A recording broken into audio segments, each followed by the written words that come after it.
Welcome to fabulous Hartman Field here on this Monday night affair. It's the Carmel Greyhounds and the Fishers Tigers. Thank you for joining us. We're in the bottom of the first. Tigers scored 1 run in the top half of the inning. The whole inning started with a 2-out double by Xander Carnahan, and then Trevor Hall knocked him in with a single and a throw out at second base. Here in the bottom of the first, J.D. Stein did what he did best. Drew a walk. He's been doing that an awful lot this year. So it's Gabe Mathieson now with a runner on and nobody out. Snow Bedoris and Caroline Petrie joining you here for CHTV. Next pitch to Gabe Mathiesen's in there for a strike. This year's been especially strange for J.D. Stein drawing all those walks, but also for Gabe Mathieson. Last year he exclusively singled, but this year he's kind of taken more of a power hitter stance, sprinkling in some doubles or triples. You're either going to get a double or a double or a single out of him, 5-4. He's been performing really well in that second spot. Lots of checks over to J.D. Stein at first. He's definitely a threat to steal with a massive lead over there. Chooses not to run. Next pitch to Mathieson is ripped down the line, but just foul. Well, these Fishers Tigers have had quite the season so far, sitting at 16-2 in this season as we approach closer and closer towards the postseason. They've won 9 out of their last 10. And the offense has translated into, when we get to that top half of the order, we'll talk about the success that these Tiger hitters are finding as the next pitch to Mathiesen's. Carmel definitely doesn't have a problem going up against these top-ranked teams. We took on Avon last Saturday night at Victory Field. Took care of that. Zionsville performed well against them, especially hitting-wise. Penn 8-0 against Penn, which was nationally ranked. Same thing for Trinity. In Noblesville, first game of the season, we absolutely did great against Noblesville, who the night before it came off playing Center Grove, both nationally ranked teams. Carmel doesn't have a problem performing against them, but it's performing consistently. So Mathieson grounds into a fielder's choice. Runner remains at first base. Evan Vogt coming up now, playing third base tonight. He's bounced around the field quite a bit so far this year. Definitely a spark plug kind of guy. He can pitch, he can play the infield, outfield, DH if he needs to. He's that valuable to the team that sometimes when he is pitching, he also stays in that third spot for the team. Going back to what you were saying about Carmel as of recent, they started out the year a little bit shaky, kind of couldn't get 1 or 2 wins in a row, couldn't get 1 or 2 losses in a row, but as of recent, it's been a heater. They have 5 of the last 6 games have counted for wins, including those 2 you talked about recently, Avon and Zionsville. Definitely a hot stretch for the Hounds, trying to continue that against a very good Fishers team. Those are good games for these guys to win. I can only imagine how it feels to come off of a game on Victory Field, especially the effect that had on Cole Caldwell, who was up for the Indy Star Athlete of the Week. He threw basically a no-hitter, only letting 1 hit, no runs, only walked 1. A great game for him. 2-1 to Vogt. Runner takes off for second. Throw across the diamond is well not in time, so Gabe Mathieson is in scoring position now. A 2-2 count awaiting Evan Vogt.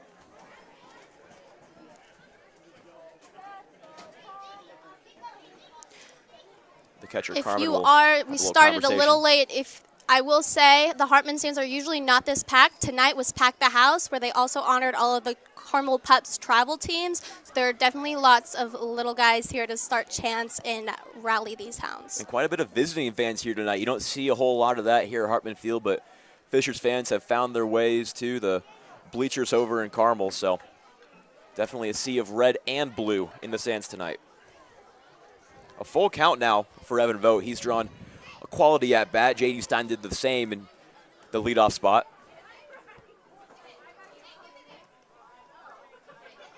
Next pitch to him is in the dirt, ball 4. Taking off for third is, and in there safely is Gabe Mathieson. So runners on the corners now with just 1 away. Parker Haney digging in.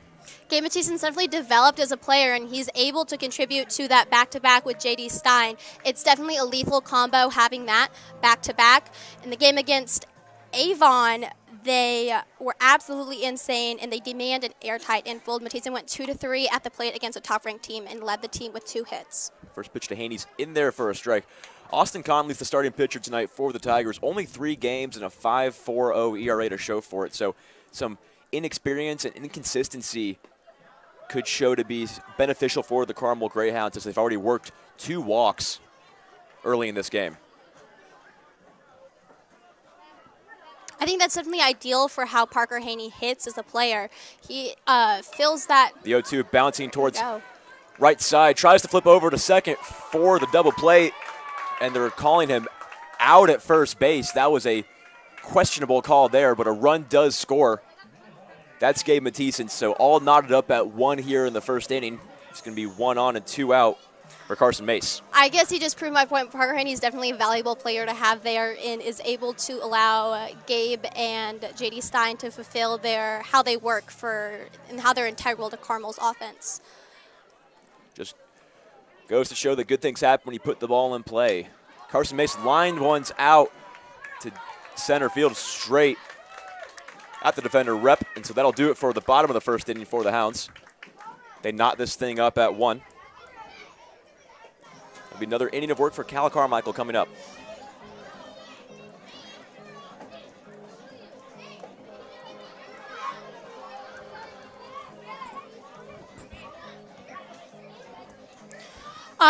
I definitely do want to talk about Cal Carmichael as a pitcher because one of the main storylines for this Carmel team this year, and honestly for the past 3 seasons, is the lack of pitching or the ones we do have, either being strong seniors or leaving early. I would classify Carmel as having 4 starters: Cal Carmichael, Cole Caldwell, Nathan Keipke, and Evan Vo. Those are the guys who really carry this team. And Cal can be consistent at times, but he also is the youngest starter pitcher for this team. Yeah, lots of usage out of Cal Carmichael so far. Like you said, not a super deep rotation, but lots of horses in the rotation. But likely to see a lot of innings out of Cal tonight in a very long leash. Got his first 2 outs easily in the first inning, but then fell into some trouble once Xander Carnahan and Luke Cherry and Trevor Hall came up to plate. None of those guys were called out because of anything that Cal Carmichael did. Some bad base running ran the Tigers out of the first inning, but it'll be Jace Ruggles leading off the top of the second.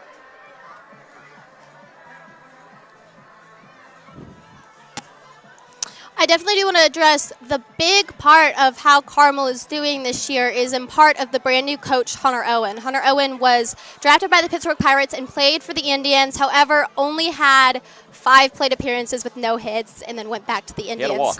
He had a walk. But now he serves as our head coach. He graduated from Indiana State, and I definitely, from what I've heard from the players, encourages and is very hands-on with them. And I think that can be seen in how Carmel performs as a team. So Jace Ruggles digs in, batting .222 here at this point in the season. 12 RBIs for the young man, trying to get something going here, leading off the second inning. Carmichael set his first delivery. On the corner for strike 1. The visiting Fishers fans were not happy with that call, but finds some black over on the outside corner. So an 0-1 count. Next delivery to Ruggles. Low and outside, count evens at 1 apiece.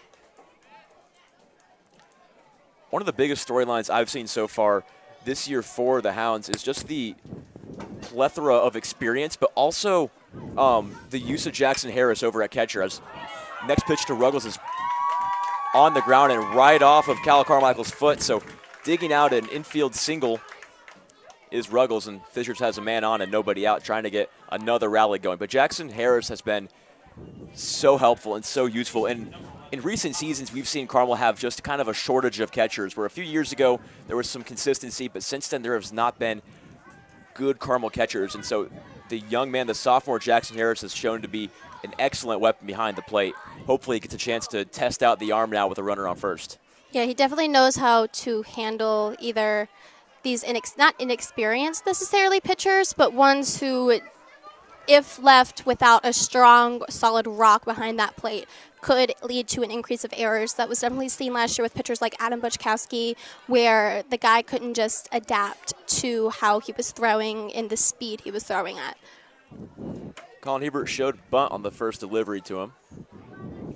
It dribbled out of play, so 0-1. Shows bunt again, pulls it back just in time, so 1-1 now the count. trying to get Ruggles over into scoring position.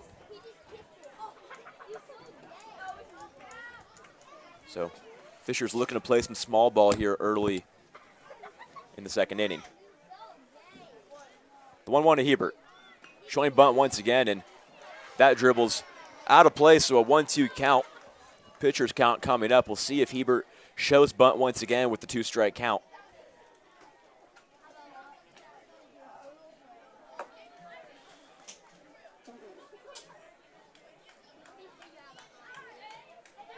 Carmichael taking his time. Looks to first, now he's set. The 1-2. No bunt. In the dirt, runner takes off for second. Harris's throw is airmailed into center field, so the bunt wasn't needed anyway. It'll be a runner on second with nobody out. And Hebert has the opportunity to swing away now.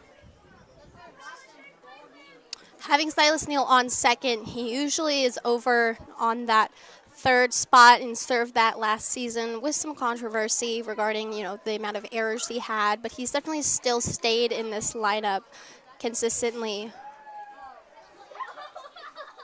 The 2-2 cut on and missed, pulled a string, and that's the first out of the inning for Cal Carmichael and the Hounds. Hebert goes down swinging. It'll be Carter Stroll coming up, the only non-senior in this batting lineup for Fishers. In fact, he is a sophomore, so the least amount of experience in that Fishers dugout. And he has an opportunity now with a runner in scoring position and just one away. First pitch to him is just too low for ball one. Cal definitely does have to work for his outs harder per inning compared to the other starters on the team. More pitches thrown. He has to work really hard for those outs to make them happen, leading to longer innings when he's on the mound. Stroll batting just 175 here in what you might call a rookie season on varsity. This pitch to him is going to sit down into left center field, dropping for a hit. They're going to wave the runner in. Throw to the plate will not happen. Nobody's covering first base, and Fishers takes another lead as the sophomore Carter Stroll comes through and gives the Tigers a 2-1 advantage.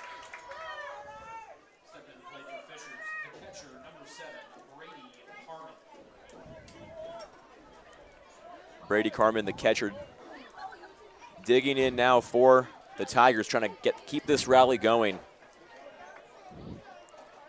Talked about the opportunity Carmel's going to have offensively playing against an inexperienced pitcher, so good for the Tigers to be jumping out to an early lead. Showing bunt, lays it down perfectly. Throw to first by Carmichael is in time, moving the runner over to second base is Brady Carmen, and so another opportunity with runners in scoring position for the Tigers as the batting order flips over to the top, and Deegan Rep will have a chance now.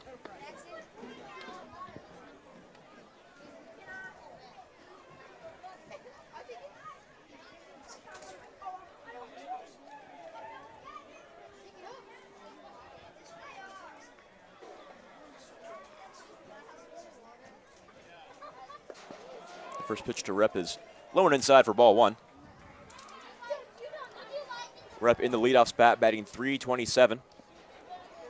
Only 2 RBIs, but such is the fate of the leadoff hitter.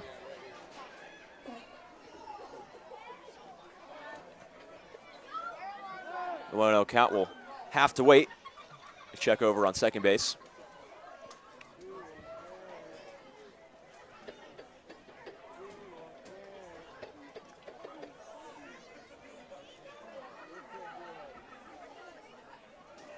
The 1-0 from Cal. Floats in there for strike one. This inning started with a Jace Ruggles single to lead off. He came around to score. That's the second run of the game for the Tigers. Carmichael trying to get out of this second inning. 2 outs and a 1-1 count.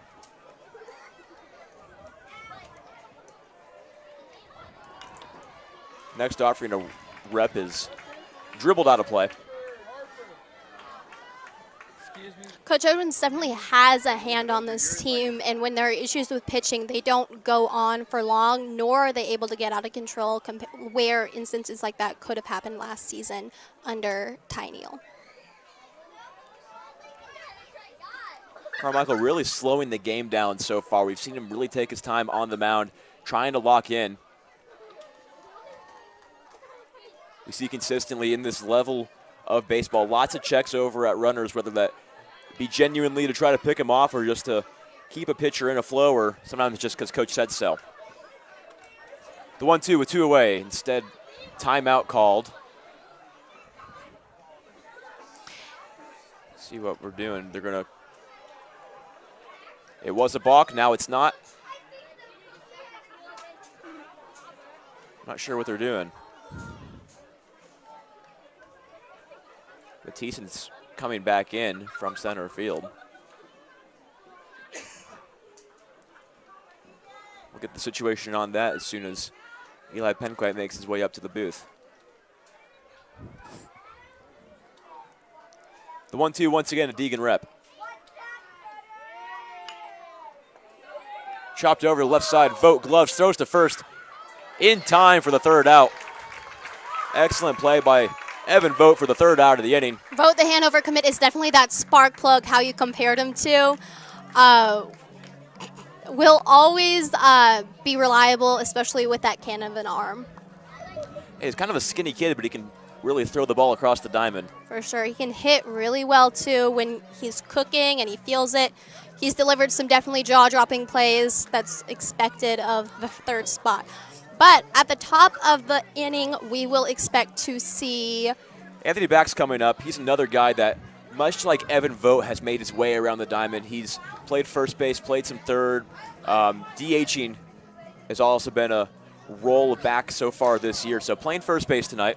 He's responsible for the team's only home run this season. Definitely why his hitting stats look real nice, how they are. But the one home run against Trinity did deliver 6 runs, or he was responsible for 6 runs in that game against them. So he definitely can clutch when you need him to, especially being a taller guy at the plate can be intimidating for some of the pitchers, especially a young one like on Fisher's mound. Yeah, Austin Conley, just a sophomore, making his 4th appearance of the year. Hasn't had the showing so far that he would have liked, but definitely shows the faith that this Fishers team has in him. Getting an opportunity against a good Carmel lineup. So Anthony Back will dig in. His first at-bat of the day. Another senior in this lineup in a game that seems to be almost exclusively full of seniors, save a few. First pitch to Back is fouled straight back.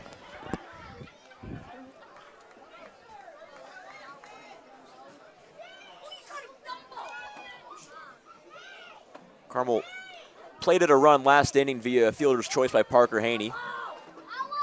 Gabe Mattison was the run who scored. Fishers took another lead in the top of the second. Carmel trying to throw another punch here in what could be a high-scoring affair. Next pitch to Back is well out of the zone, a 2-1 count now.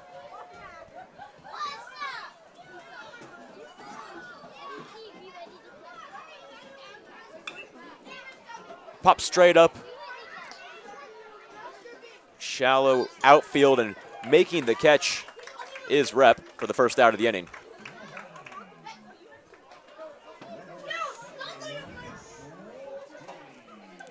Max Walkie will come up to the plate for his first at-bat of the day. Brother of another Carmel former Greyhound. Alumni. He's definitely newer to this team. He was a recent addition to the outfield, and he has a low amount game played at bats, but he's definitely performing because look at that.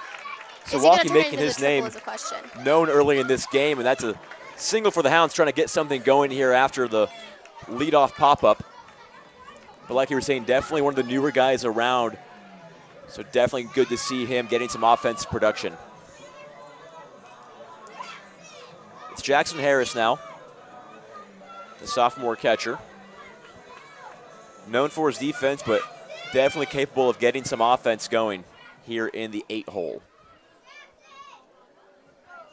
Silas Neal waits on deck. We've known of his offensive struggles in recent years, so definitely a golden opportunity for Harris to get something across the plate for the Hounds and tie this game up. Especially for his sophomore year, his hitting stats do show some promise, sitting in the mid-average for Carmel's averages, but definitely shining when it comes to OPS.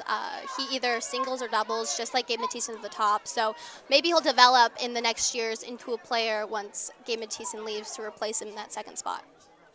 Yeah, not a whole lot of other catchers on the team. His next pitch to Harris is lined up and dropping into right field. That's down for a base hit. Is he going to have time to turn it into his first triple? I don't think so, but that is great for the Carmel Hounds as that counts as a run. Really great way to respond to Fisher's performance so far in the game.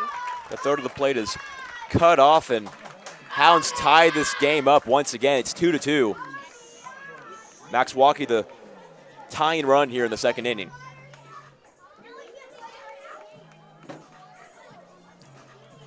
So now it's Silas Neal. We've already discussed him and the limited time that we've seen him in varsity.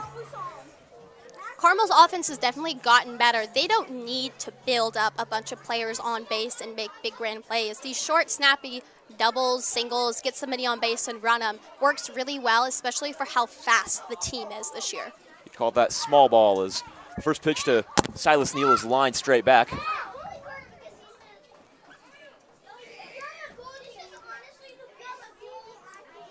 Carmel looking to take their first lead of the afternoon. Harris waits on second, not being held, takes a nice lead. The next pitch to Neal is low and away in the dirt.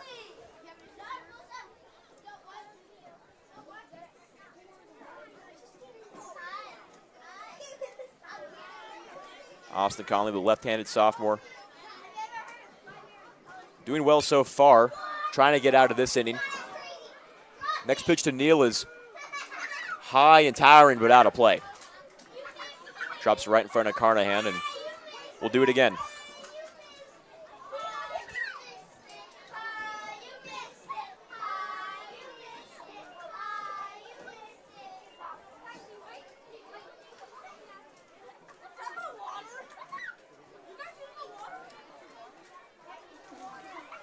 Another pitcher's count for Conley, 1-2.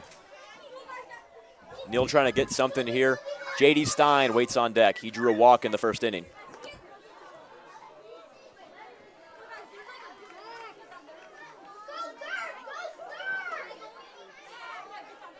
Nobody holding Jackson Harris on at second. The 1-2 is just a little low. Count runs even.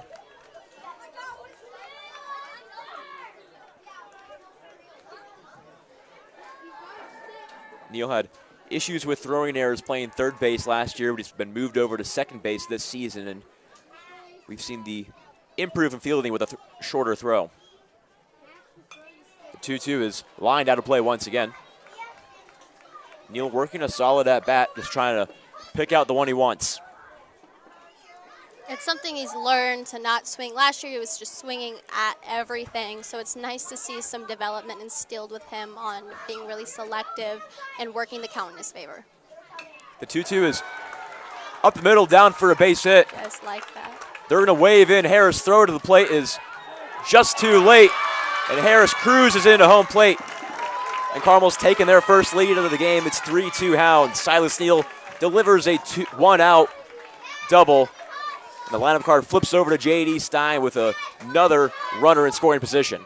Jackson Harris has only been able to cross that plate twice, so it's nice that he's not gotten that far, where Carmel really only cooks at the top of the lineup when it comes to scoring. So being able to see that back end pick up some of the support is really relieving to see heading into sectionals. So Stein gets his second plate appearance in as many innings. Trying to tack on another one. Hounds lead 3-2. First pitch to him is in the dirt for ball one.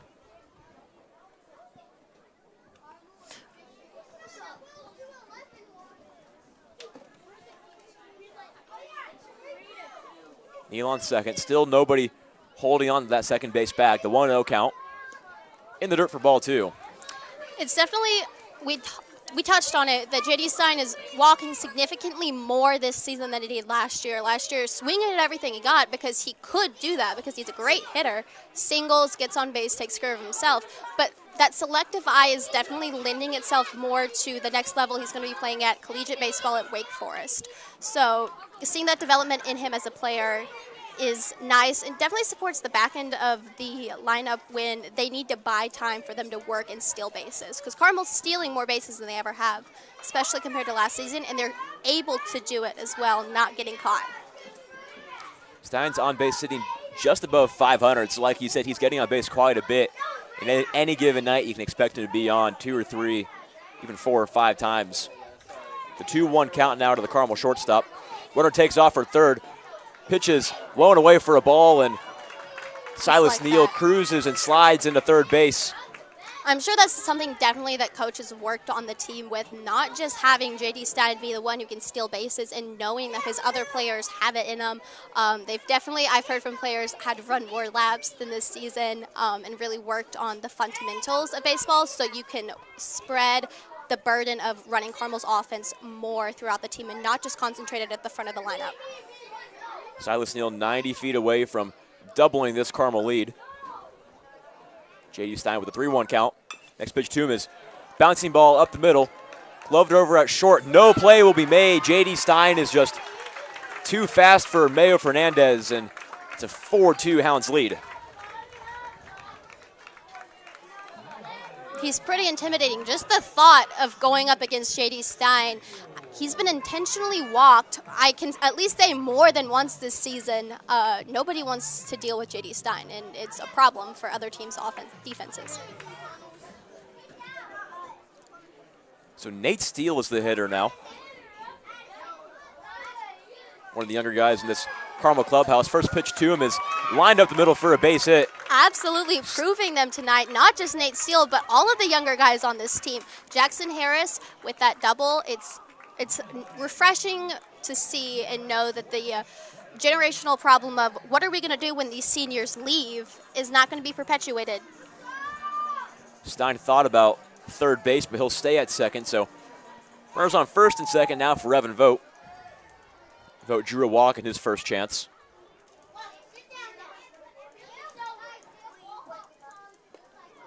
First pitch to Vogt is a breaking ball, and he swings right over it.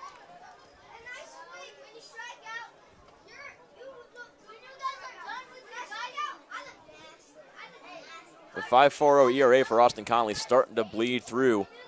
It's a 1-run first and a 3-run second.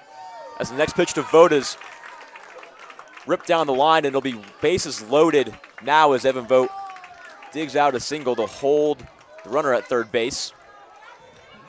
It's Parker Haney coming up to the plate. He also has 2 plate appearances in as many innings. So Carmel really flipping around that lineup card early in this game, pouring some pressure on the Fishers defense. Parker Haney walking in to bases loaded is absolutely the ideal situation as he's taken on that power hitting role. He has formidable stats, putting up huge hits, he tripled in the Zionsville game. He's great at what he does, and this is the ideal situation for Carmel. First pitch to Haney is in there for strike 1. Hounds trying to crack this game wide open in the second inning. Next pitch to him is swung on and missed at the high cheese, and a quick 0-2 hole now for the Carmel designated hitter.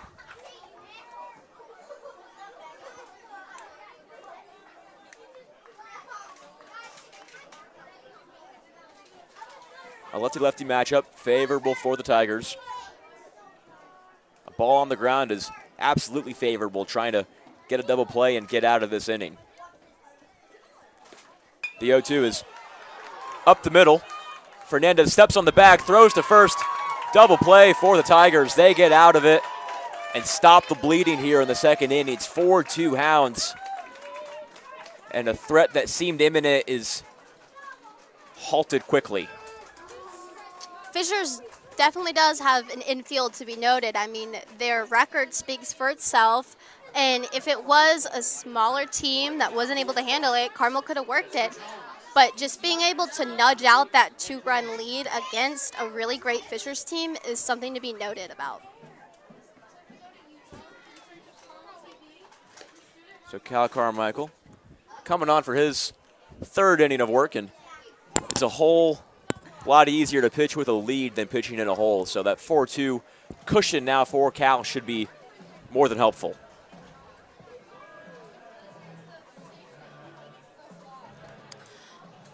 They're playing the starting lineup graphic right now. Let's take a second to talk about the Carmel infield and these position players. Tried and true for sure. You have Anthony back at first, like we talked about, Evan DeVoe. You've already seen their performances, so there's no need for us to talk about it. But what I will say is I've seen some impressive plays made in the outfield this year. Joe Cunningham is not playing tonight's game. I suspect he's being held off as a relief for tonight, which will be great to see. But Gabe Batison's made some tough plays, as well as Max Watkey out in the outfield. Has made some great fields and definitely earned his varsity spot in the 2 games he's played so far against Avon and Zionsville. 2 tough opponents, and it's great to see that he's able to perform under pressure. So Mayo Fernandez leading off for the Tigers. He had that inning-saving double play just a few moments ago. First pitch to him is low and away for ball 1. He grounded out to J.D. Stein in his first plate appearance. That was in the first inning. Fernandez trying to get on base and get something going for the Tigers as they've had a lead, lost a lead, had a lead, and now Carmel leads 4-2, and we're only in the 3rd inning.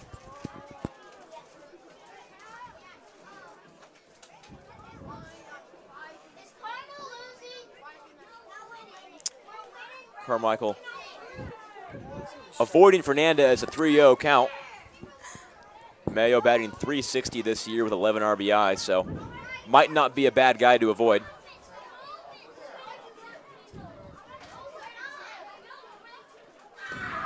.30 finds its way into the zone, and Carmichael's not out of the at-bat yet.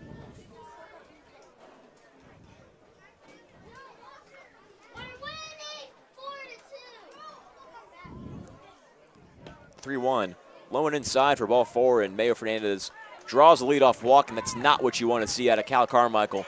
We talked about how shallow this Hounds rotation and bullpen can be, and so usually a long leash goes for these starting pitchers, and you do not want to see any starting pitcher struggle with walks or hit by pitches or just long innings like this. For sure. The relief mostly consists of younger guys who are on the same level or plane of experience as Cal Carmichael. And when you dip into it, it's shaky. It's not something you want to go into a situation and waste away your lead with, just like you said. So let's see if he can get it out of it, and he can't, but Xander Carnahan sends one out to deep left field at the track, and making the catch is Carson Mace for the first out of the inning. That airtight Carmel outfield we just talked about in preface the inning is something that you can depend on, and it's nice to have seen it develop to a point where you can be shaky with pitching. It was the same story last year.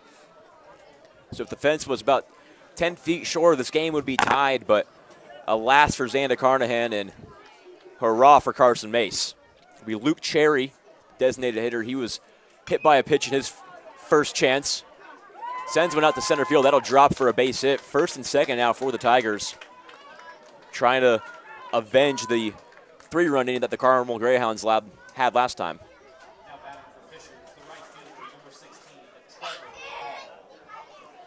Trevor Hall had a single and an RBI in his first chance. He wears no batting gloves.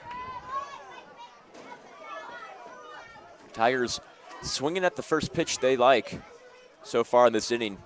New offensive strategy. We'll see if Hall does the same.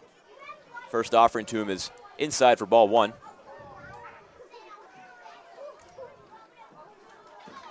No batting gloves, no wrist tape, no arm sleeve for Trevor Hall, just a real old-fashioned hitter. The 1-0 to him is ground ball left side. Stein over to Neal, and to first is not in time, and so a fielder's choice results in runners in the corners for the Fishers Tigers. I was going to comment, he's just no tape, just looked like he was about to go golfing, which I get you wear gloves in golf, but that was truly, it looked like a golf swing, and that hit couldn't come at a better time for Fishers to get somebody on third, but how they proceed is to be seen. So tying run at first, it's Jace Ruggles. He had a single and a run scored. Pops one straight up into right field. Who wants it? Shallow outfield, and it's going to be Silas Neal making the play, getting the Hounds out of the inning. Cal Carmichael pitched himself into a jam there, but some excellent defense by the Hounds gets him out of it. We'll go to the bottom of the third. Hounds still holding on to a 4-2 lead.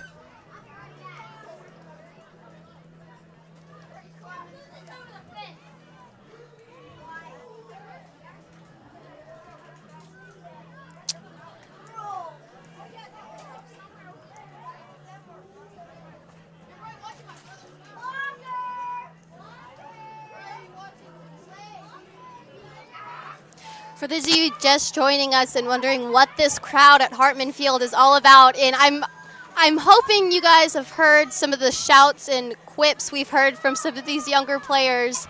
It is Pack the House night, and before the game started, all of the Carmel Pups travel teams were honored, and it's interesting to hear the thoughts from the future of Carmel baseball.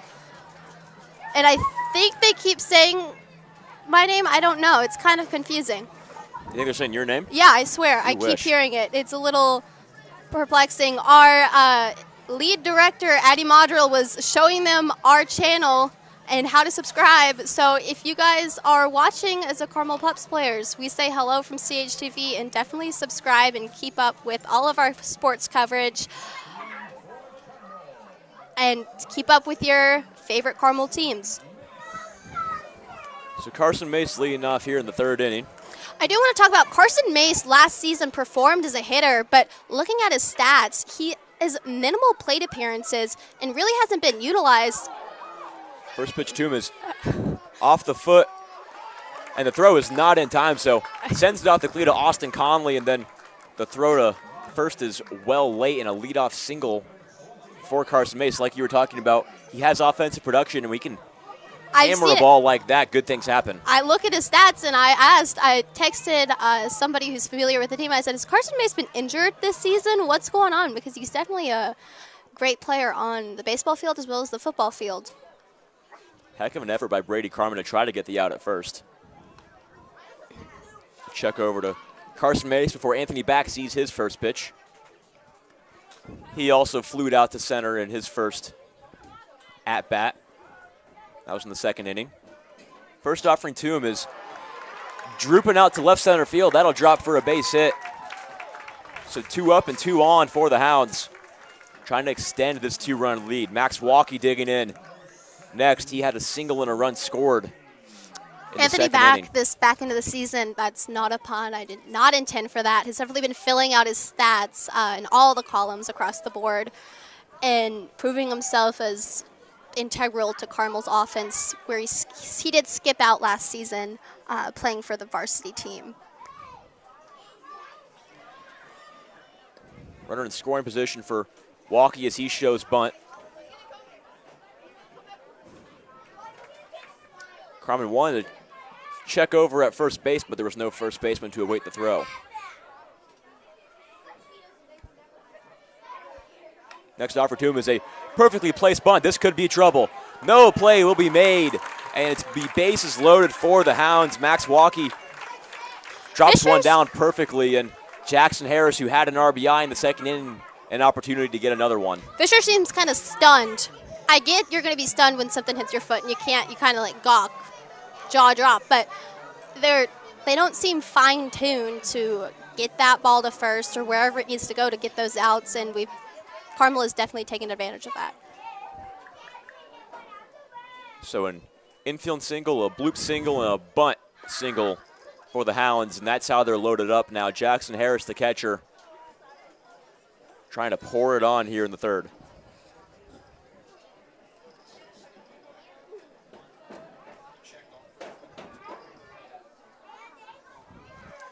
Timeout called by the Hounds' left-handed hitter.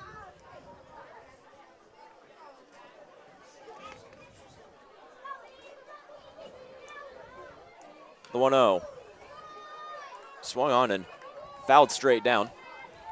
So count evens 1 apiece. Got to start worrying about Austin Conley's pitch count. If you're the Fishers Tigers, he's really running them up here Lots of long innings for the Tigers. Next pitch to Harris is well outside for ball 2.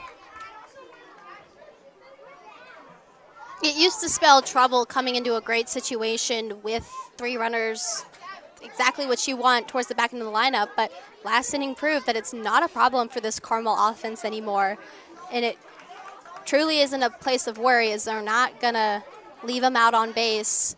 As truly the back end of Carmel's lineup actually has the lowest amount of runners left on base compared to those at the front. I get that's just the nature of the lineup, but it's nice to see.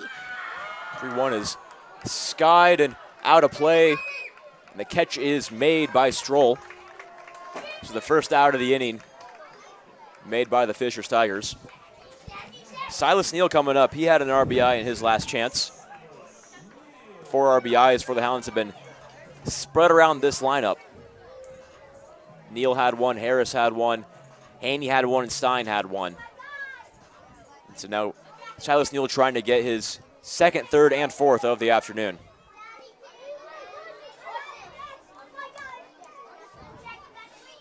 First pitch to him is a strike. Walking on first, back on second, Mace on third. And a wide open window of possibility for the Hounds trying to extend this lead.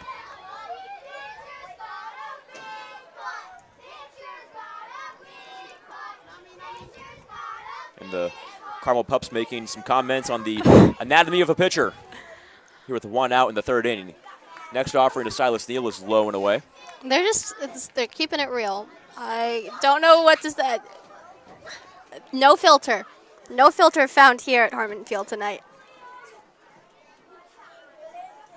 Neal has a 1-2 count. Next pitch to him is skied out into left field. This could be good enough to tag.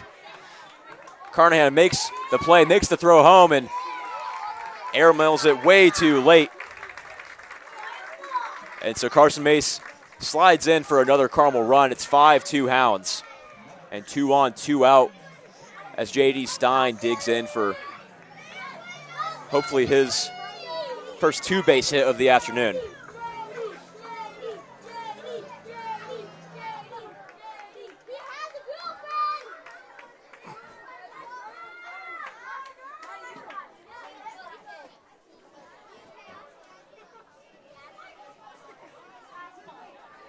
Calmly taking his time. His first offering to Stein.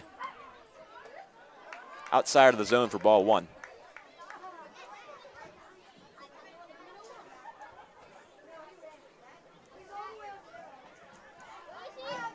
Back on second, Walkie at first. Stein at the plate. Next pitch to him is skied out of play. The fans will not make the play as that ball scurries into, looks like a tunnel over near the clay fields. Do not fear, the Carmel Pups are here to retrieve all of these balls tonight for the game. The 1-2 to Stein. Lined out into center field. This could be trouble. Making the play is Rep, and that'll do it for the bottom of the 3rd. Stein put a charge into that one, but Rep in center field making the play and stopping the bleeding. It's 5-2 Hounds. I don't mean to be a pessimist, but Cal Carmichael is going into his 4th inning of work, and if Carmel doesn't want this to get out of control, I'm surprised there's nobody at least toying or dipping their toes into the bullpen just to kind of see how this goes, because I don't think either of us anticipate Cal Carmichael playing a whole 7 innings of baseball tonight. And I'm interested to see who they put in tonight, because it's not insulting to Cal to put somebody out there, but I think it's just responsible planning on behalf of Coach Owen to have somebody sitting there ready not to overwork Cal. Well, especially if you're playing with a lead as Carmel continues to extend this lead as it sits 5-2. If you can build this cushion exponentially, you don't have to worry about Cal Carmichael going 6 strong innings. You can rely on your bullpen to carry the load for the rest of the day and give Cal a nice warm seat on the bench. For sure. Carmel's record is 10-7, but that wasn't of recent.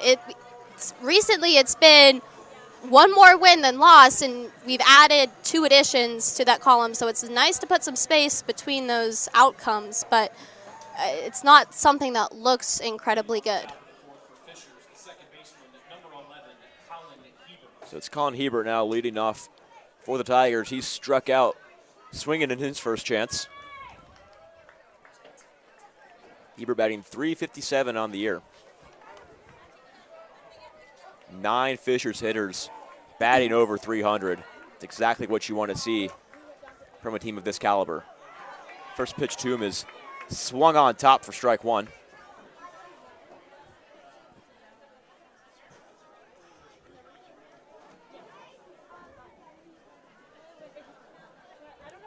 The 0-1 is a ground ball left side. Vogt gloves, throws to first. Picked excellently over at first base by Anthony Back. That's the first out of the inning, and a couple of web gems by the corner infielders. That batter did not seem to be in any hurry to get to first base, but Evan Vogt was in a hurry to get that ball to Anthony Back, who definitely has been great on first this year, making those reached plays and not letting anything slip past his glove. There's definitely been some occasions. Mark Neals, number 10, also sometimes fills that first base slot, and it's gotten out of control where he's missed some plays, made some errors. So Anthony Back has definitely cemented through his performances this year that position at first base and through his hitting. That's just absolutely great for him. The 0-1 pitch to Carter Stroll is lifted high out to center field. That'll drop for a hit. Stroll rounding first into second base. He'll stop there in a 1-out double for the sophomore third baseman. He had the second RBI of the day for the Tigers, and he's 180 feet away from becoming another run.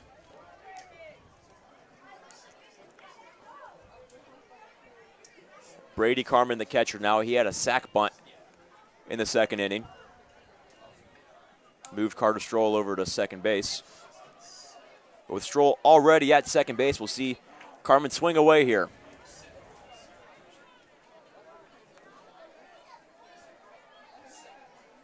First pitch to him is swung just too early for strike 1. Carmichael's been relying heavily on his breaking ball, and so far it's been effective.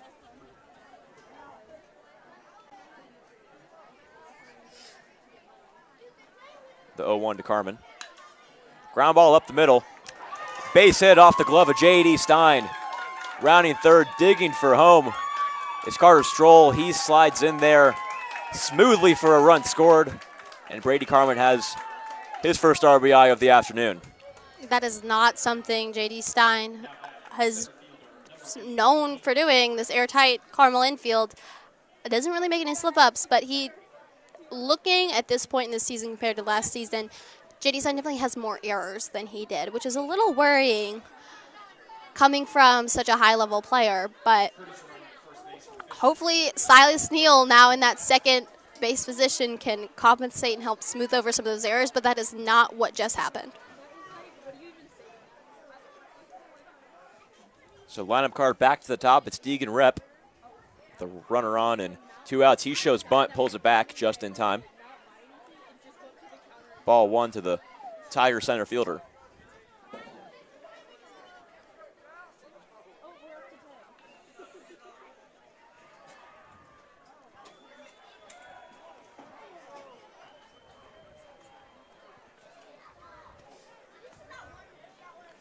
Owen Lukic is the pinch runner over at first base.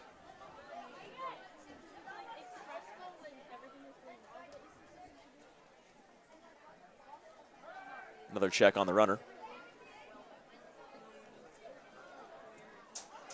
Deegan Rep 0 for 2 so far today. Not what you want to see out of your leadoff hitter.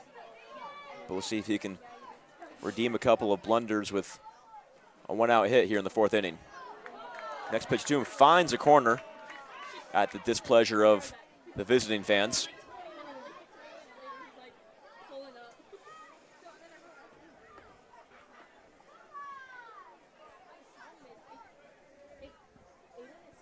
The 1-1 from Cal in the dirt for ball 2. And like we talked about, this is not what you want to see out of Cal Carmichael. Getting deeper into counts, letting batters take pitches, and he's really taking his time before his deliveries. could be a long night for the Carmel starter.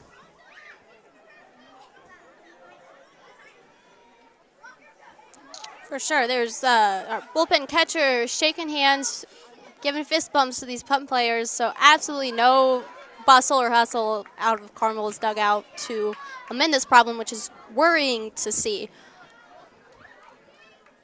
I think you can expect at least this inning out of Cal Carmichael. After that, you might see some steering, but so far, no reason to panic for the Hounds as they still hold on to a 2-run lead.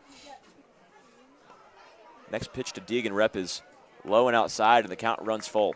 Again, just maybe me being a pessimist or having some PTSD from Carmel's. There's been some atrocious pitching and honest pitching decisions made from the coaching staff last year that have left fans and observers clueless as why certain decisions were made. But Carmen takes off for second, pitches just too low, and that's ball 4. So first and second now for Fishers, and the go-ahead run comes to the plate. But like you were saying, it feels all too familiar for these Carmel fans. Feeling of unease. The offense can do only so much for the Hounds. We'll see if Carmichael can pitch his way out of this one. Mayo Fernandez has yet to tack on a hit in this game. He had a ground out and a walk, but the first delivery to him is poked out into right field for a hit. They're going to wave in the runner. Throw is not in time. He missed home plate, but touching home is Brady Carmen, and this lead is cut in half from 2-1 as Mayo Fernandez comes through with a 1-out single to deliver an RBI.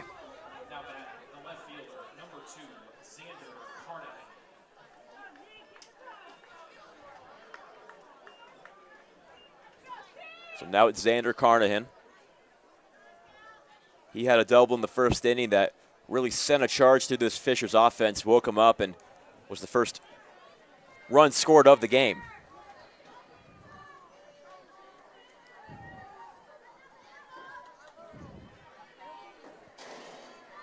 First pitch to him. Inside for ball 1. Do you have Game Changer open? I can't get mine to load.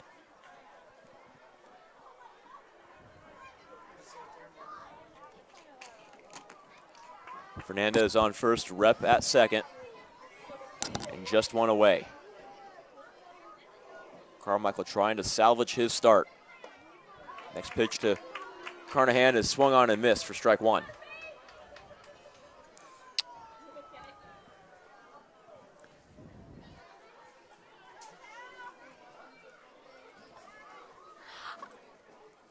To the surprise of many, and this is putting me in the exact same situation of the game me and Noah had the pleasure to call last year. Nathan Keipke has entered the bullpen, and last year... The 1-1 pitch is floating out into right center field. That'll drop for a hit. The tying run's going to come in and score without even a slide by Deegan Rep, and what Noah just detailed is exactly why we need Nathan to step into this game. I was checking stats. Cal Carmichael only has 1 strikeout this entire game, and that's all too familiar from the performance. So when Carmel lost to Westfield, the entire 5 innings he pitched only struck out 2 batters, and that's what's happening right here. Coach Owens is trying to nip this in the butt right now by putting Nathan into the pen. It's relieving to see. Eli Pinquite hopefully will be up here to give you a little bit of a report on what Nathan is capable of coming up in between the innings. So it's Luke Cherry now. First pitch to him is swung on and missed. That off speed working well for Cal Carmichael. Cherry's a coach's kid, but he's batting .340 with 9 RBIs, so he's got the stats to cover the reputation. An unfamiliar sight here for these Carmel fans. Next pitch to him is what you would call a sword. And an 0-2 count now for Luke Cherry. 2 runners in scoring position for the designated hitter, trying to give Fishers their first lead since the second inning.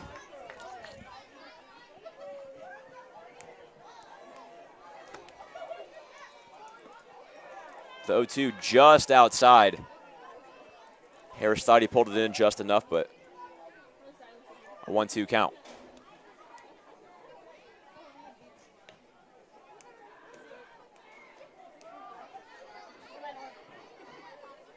Evan Vogt on the infield grass. Next pitch to Cherry is popped up back our way.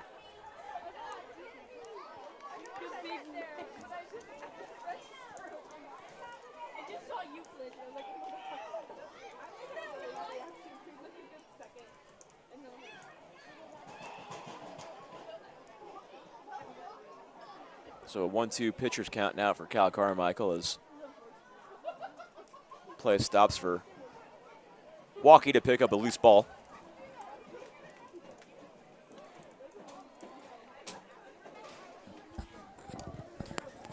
And we're set now with a 1-2 count. Carmichael peering in against Luke Cherry.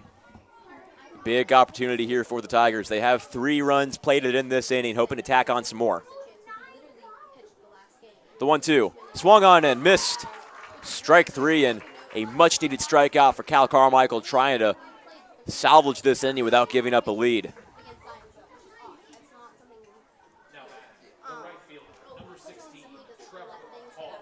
So now it's Trevor Hall. He's reached base twice. A single with an RBI in the first inning and a fielder's choice in the third. The Hounds infield will come in and discourse here and at the pitcher's mound.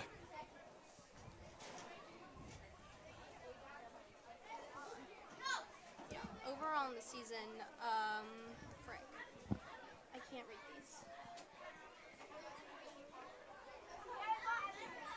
Hello? Okay, he's at the very bottom. That's nice. Because these are updated. Trevor Hall with 11 RBIs this year. Another senior in this Fishers lineup.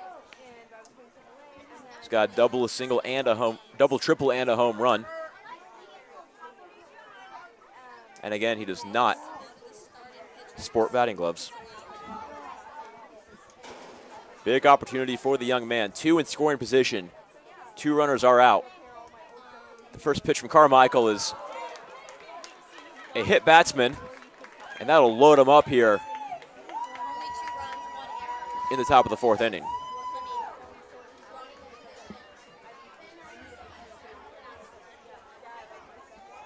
So Trevor Hall gets on base without having to swing. It'll be Jace Ruggles now. He had a single and a run scored. And the lefty-righty matchup is favorable for the Tigers. First pitch to him. Ground ball up the middle. Gloved by Stein, and he steps on the bag himself and stops the bleeding here in the 4th inning. Fishers plates 3 and ties this ball game up, but Hounds are able to escape it without surrendering the lead.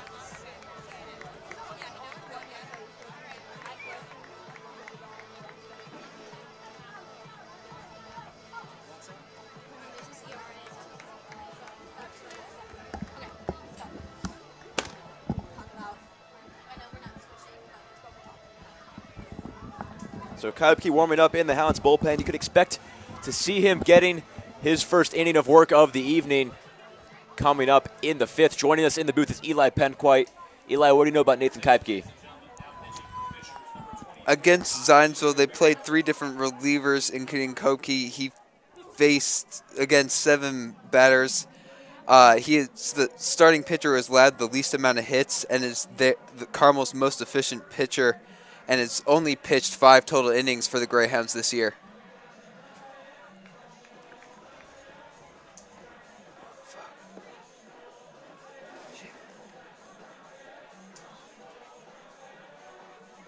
So Once Alberto coming in for his first inning of relief for the Fishers Tigers as they pull the string a little prematurely on Austin Conley.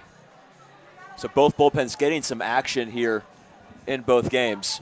We're seeing Nathan Kuipke in the Carmel bullpen, but Fishers is using theirs as well. So with only about half of this game done, it's going to be a battle of the bullpens from here on out in a tied ball game.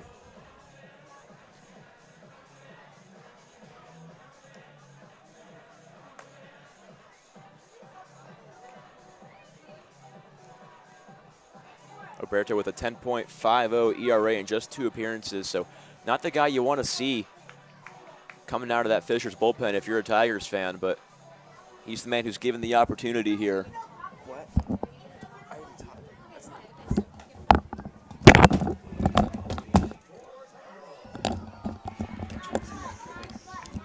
Thank you, Eli, for that insight about Nathan Kaifke. As we go to number 6, Nate Steele, here to bat for the Greyhounds.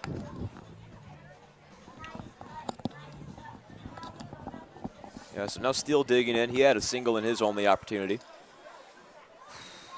And Alberto's first chance as a pitcher. First offering to Steele is sky deep left field.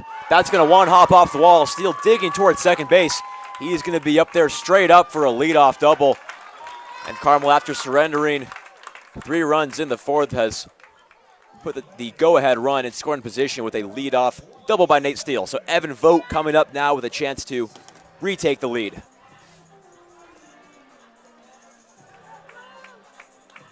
Vogt has reached base twice thus far this evening. A walk and a single.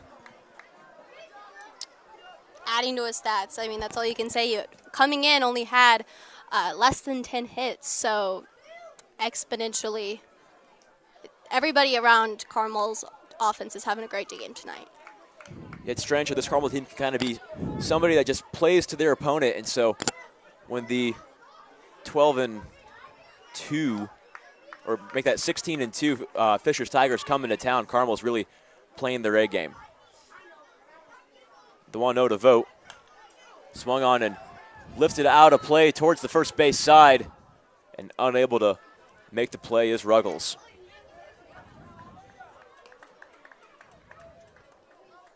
Count even, 1 apiece. Go ahead run 180 feet away. And I mean, you touch on Carmel's record and them being able to perform against high-intensity opponents, but then the question to be asked is, why the heck are the Greyhounds losing these games to teams like Brebeuf, Westfield, in such awful, awful ways? And it's the problem of consistency and not, I mean, they lost to Hamilton Southeastern at Hamilton Southeastern. They played this opponent during their scrimmage, and I was here to watch the scrimmage, and I remember I texted you, Noah, right after that, and I said, I have high, high hopes for this Carmel team hitting-wise, and we're seeing it now. Yeah, it's definitely been a offense-heavy team. We talk about the struggles that the pitching rotation has just in their depth, but the offense has definitely not had any issues. They're scoring runs. It's just been a matter of keeping the opposition at bay. A 2-1 count now to Evan Vogt. Nobody's holding on. Nate Steele at second. Steele fakes the steal as the pitch is high and tight for Evan Vogt. A 3-1 hitter's count awaits him.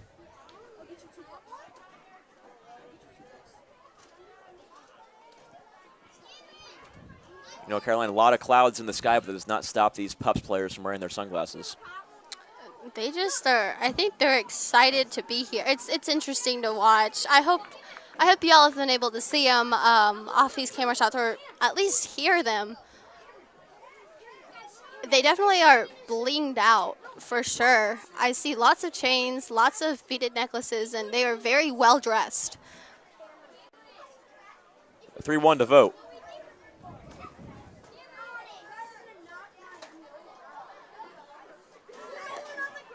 Steele fakes, taking off once again, and the pitch finds the outside corner, so count runs full. And now we might actually see Nathan Steele take off for third base. He's stolen 3 bases this year, and Carmel's older guys don't have a problem getting caught, but he's been caught stealing once or twice, and is it going to happen again? It's not. Steele takes off, but they're saying that Vogt went around, so that's the first recorded out of the inning. And they're going to say batter's interference on the throw to third, and so a double play for the Tigers stops the potential go-ahead run, as Nate Steele had all green grass in front of him over at third base, but Evan Vogt stepped out a little prematurely. I'm perplexed, but definitely not something you expect to see out of an older player, especially someone as experienced as Evan Vogt. Yeah, nothing kills an inning like batter's interference. But Parker Haney trying to revitalize this inning for the Hounds in this tied ball game.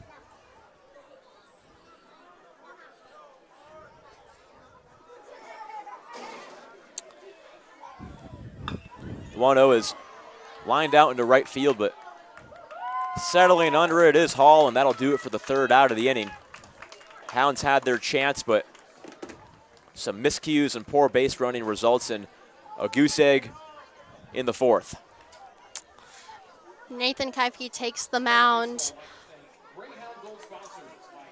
I don't know if Eli Pinquite, great guy, touched on this. I reached out to see if Nathan's great to watch pitch, to see if he was going to pitch tonight, and I was given 33% chance that he was, so I was unprepared, so didn't know if you heard the sheer surprise in my voice when I saw this. But looking into it a little deeper, when Nathan is used as a reliever, he doesn't pitch a lot of pitches or substance. It's really only for an inning or two. Only pitched 2 innings against Zionsville, faced 7 batters before he was taken out and replaced by Parker Haney, who finished the game out for the Greyhounds in a 9-3 win. But it's odd to see somebody who had a great year last year. Maybe it fell apart in sectionals, and he definitely does say he takes the blame for part of the demise of Carmel baseball's run last year to state.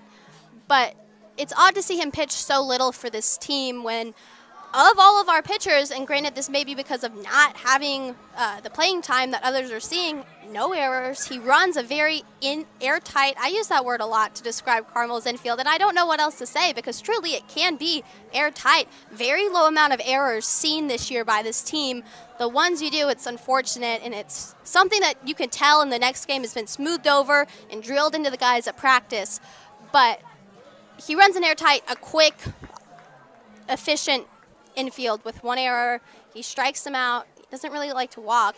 But then when they do get a hit against Nathan Kaipke, which is something you don't see a lot, you have people you can depend on you who have your back. Yeah, Kaipke's one of those guys, like you were talking about, limited usage, but every baseball player has a timer as soon as they throw their first pitch. And so guys like Kaipke, in their senior season, you don't know how many more pitches he really has left in him. He doesn't plan to play in college. He's going to Cincinnati to study biology, but it's definitely minimal usage just to preserve him for as long as you can, hopefully holding out for sectionals. So it's Colin Hebert, who has yet to reach base, leading off for the Fishers Tigers, trying to regain a lead that they have not had since the second inning. First pitch from Kaipke is low and away, and Kaipke has issues receiving the ball from Jackson Harris.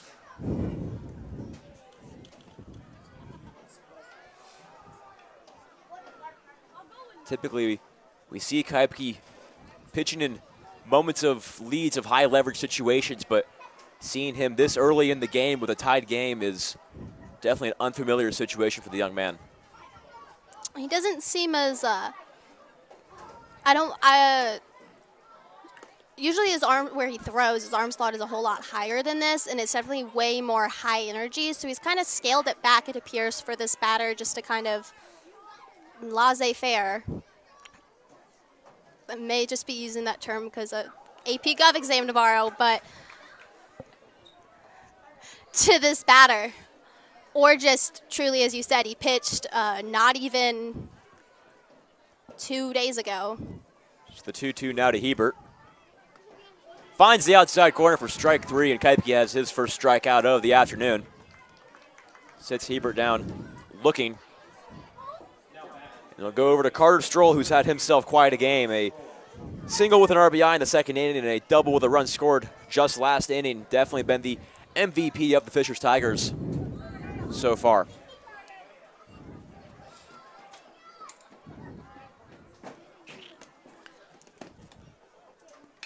First pitch to Stroll is popped straight up to right center field. Who wants? It's going to be Matisse making the catch there.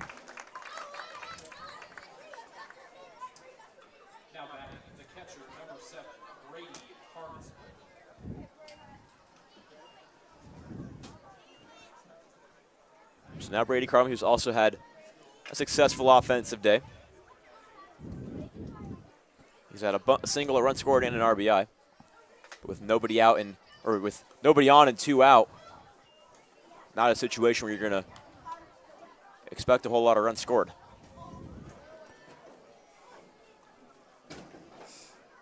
Carmen looks like he's got some dirt in his eye after taking that First pitcher actually probably be a turf pebble, not a speck of dirt, but Carmel's turf field was installed 2 years ago. Love to see the athletics department showing some love.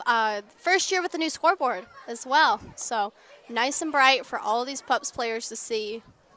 Even though there was some questions of is Carmel winning, and was met with some eye rolls here in the press box. 2-0 count now to Carmen. Fisher's catchers had a nice day defensively. Count runs 3-0. Not what you want to see out of Nathan Kaipke is a 4-pitch walk after successfully getting his first 2 batters out.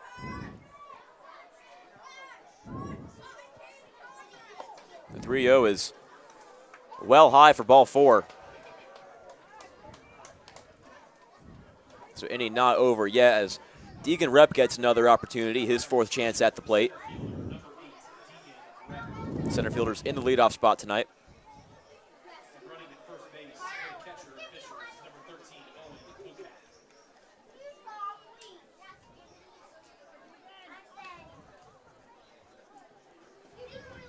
Lukac running again for his catcher.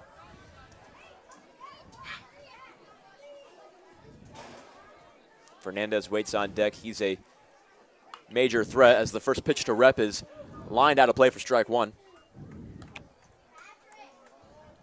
Bullpen catcher makes the play with his helmet.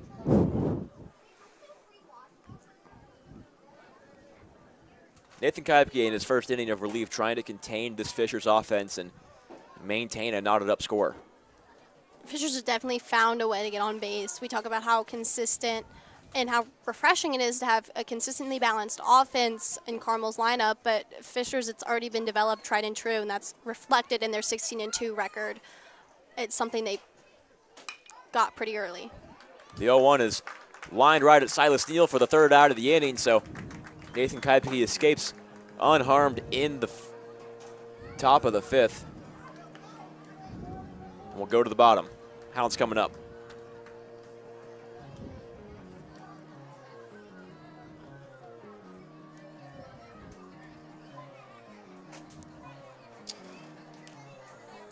I spoke about how Coach Owens, and the reason I want to put so much emphasis on this is because there have been prior 2 seasons of Ty Neal, pitching could get out of control, and then we were left helpless as an inning was dragged on, kept throwing walks, these pitchers did, and there was no one who could get hot enough in the bullpen to save that. Nathan Kaipke has only pitched 1 inning, and whether it's because of the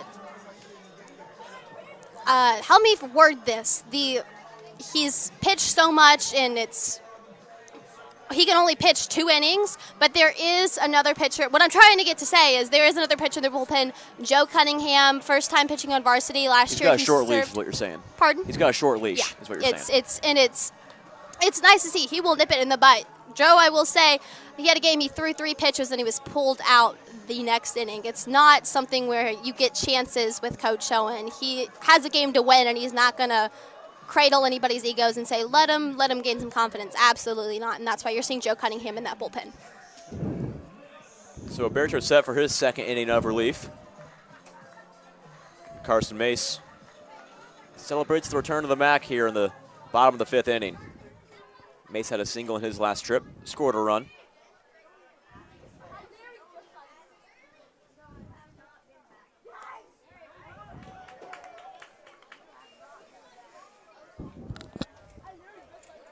Mace sits real close to the plate. Draws a lot of walks. First pitch to him is in there for a strike. Next offering to him is well high for ball 1.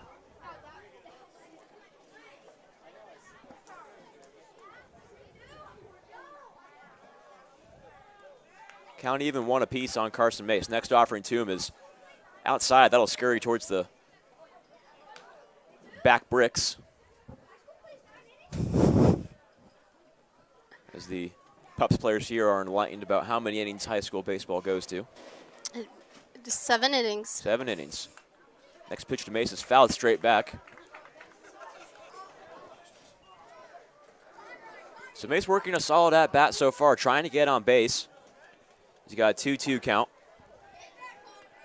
Still crowding the plate quite a bit. Those hands well past the black. Next pitch to him is low and inside. Count runs full. Anthony Back waits on deck. He had a single in his last chance as well. Crowd comes to life here with the full count.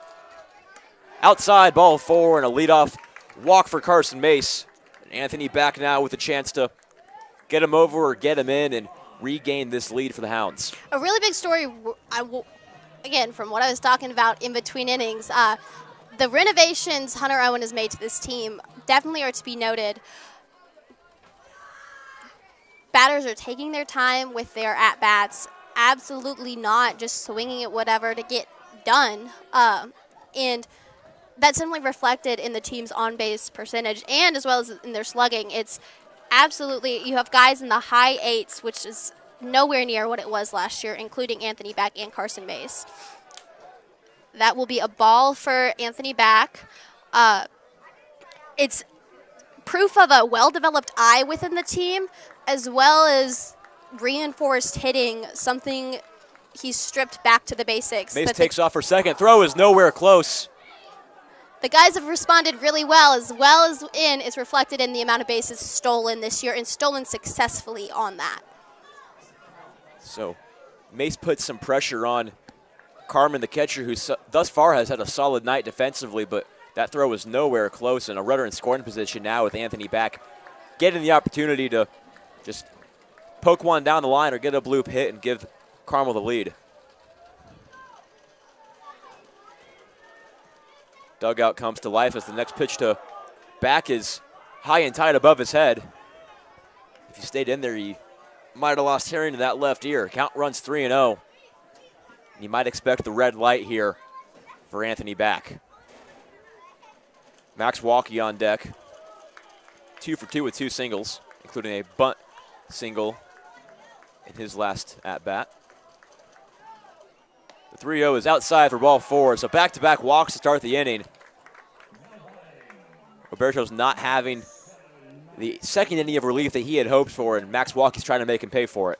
Definitely seen where we talked about hustle and muscle in the Carmel bullpen. Also seeing that in Fisher's.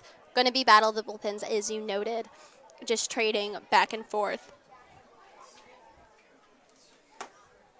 So that'll be the end of the line for Once Roberto. As Fishers goes to the pen once again.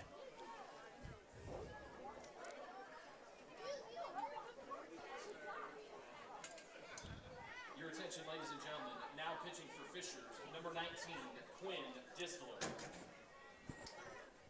So Quinn Disler in now for the Tigers. A 1.75 ERA is what he's bringing in 6 appearances. Definitely the guy you want here in a low leverage situation, trying to maintain Carm with 2 on and nobody out. What's their schedule?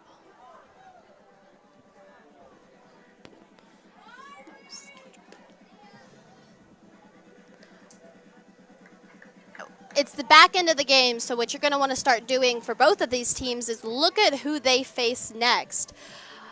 Fishers goes toe-to-toe with Avon. We've talked about the Avon victory and how huge and I'm sure how rallying it was for this Carmel team to overtake really well-maintained Avon team.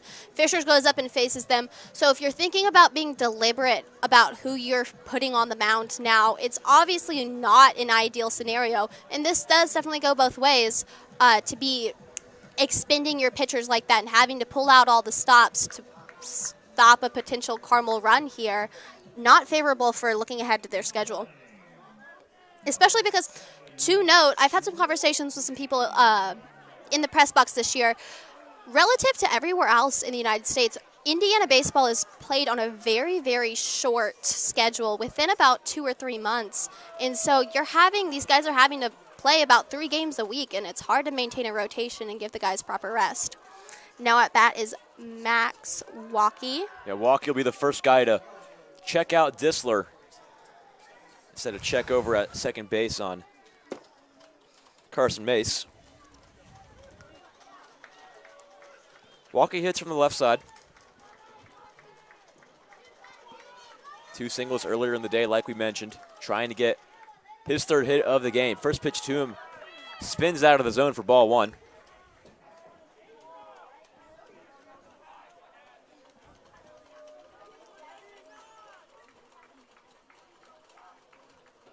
Disler set the 1-0. Right down the middle for strike 1. Not sure what Max Waukee could have been looking for there, because you're not going to see a pitch better than that in this at-bat. The 1-1 count. Mace on second, back on first. Waukee showing bunt. Can't lay it down.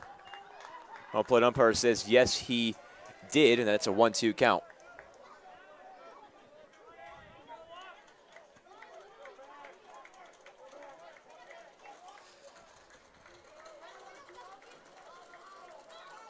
Disler set, the 1-2. Swung on and sent straight back, and we'll do it again. Strikeout here for Disler would be much appreciated.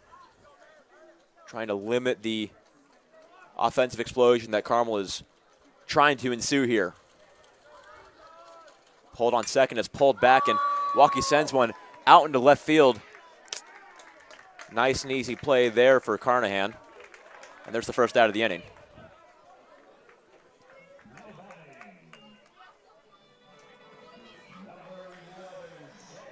Jackson Harris is definitely this game on the back few end of games, to be honest, proving he's definitely among Indiana, especially for travel baseball, someone to be reckoned with and feared, not just because of how efficiently he performs at catcher and how much of a stone he can be for whoever's on that mound, but through hitting, and it's nice to see him prove it as he walks into the batter's box. Harris, another lefty. First pitch to him is swung on top of for strike 1. Harris, a double, a run scored, and an RBI. Definitely a young leader of this Carmel team as he mans behind the plate. Runner takes off for third base. Throw is not in time, and Carson Mace is in there safely and 90 feet away from taking this Carmel lead. Everybody can be an offensive player on this team and not just J.D. Stein or guys like that. And it's been shown I keep preaching that, but I hope that me constantly repeating this just instills how much emphasis I'm trying to put on it, that this is stark comparison to how this Carmel team has performed in years past and on the front end of the season where they were unable to perform offensively and get hits against easy teams, as we had talked about. Number 4, John Zane Grilly, is in as a pinch runner. This is his first, at least on home turf, playing for Carmel Greyhounds. He had a broken back from the start of the season, maintained stats for the team, so it's nice to see him get some play time, even if it's as a pinch runner. Yeah, we saw Zane Grilly make his varsity debut last season, came through with some nice offense in that game, and good to see the young man still getting some work here in his junior year. 1-1 count to Jackson Harris. Runners on the corners, one away. Taking off for second base is Zane Grilly, and he's going to be caught up at first. They do not make the play over to first base as Jackson Harris lines out to right field. Golden opportunity for a double play for Fishers, but Hall unable to elevate his baseball IQ for that one. For sure, leaving his first baseman just stunned, glove in the air, like waving like, hello? Definitely probably a frustrating feeling when you're having some defensive incompetencies where it's trying to be a team player, but not everybody's pulling their weight. So Silas Neal get a crack at it now. Runners remain on the corners, but 2 away now in the bottom of the 5th. Silas Neal's had himself a nice day. A double, 2 RBIs with a sac fly. Scored a run in the second inning as well. First pitch to him floats in there for strike 1.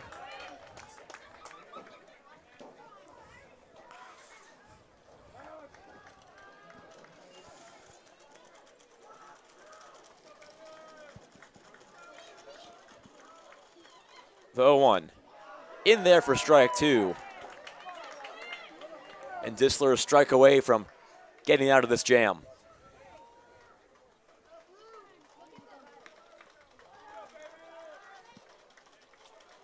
Disler set, the 1-2. Swung on and lifts it down in the right field. That'll drop for a base hit. Carmel has regained the lead as Silas Neal comes through with a 2-out knock. 6-5 Hounds. That's his first 2-out RBI, showing I want to talk about. Silas Neal is proving that he is a varsity level player and able to perform in those high pressure situations when you're playing these tough opponents and not just playing.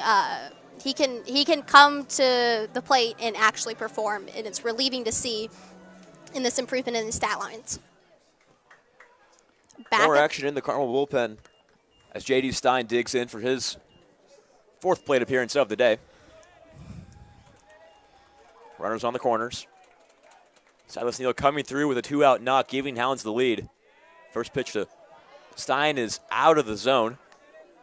Close one there.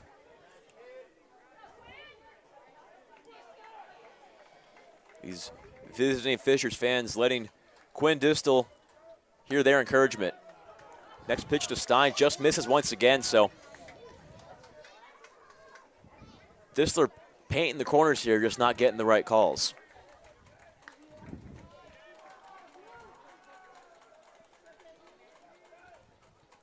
The 2-0 to Stein. Low and inside for ball 3. Stein in the driver's seat of this at-bat. Working another walk would load the bases for Nate Steele.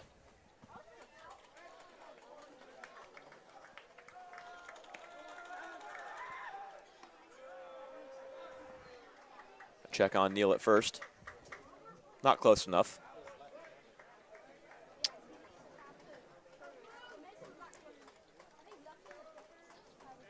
The 3-0.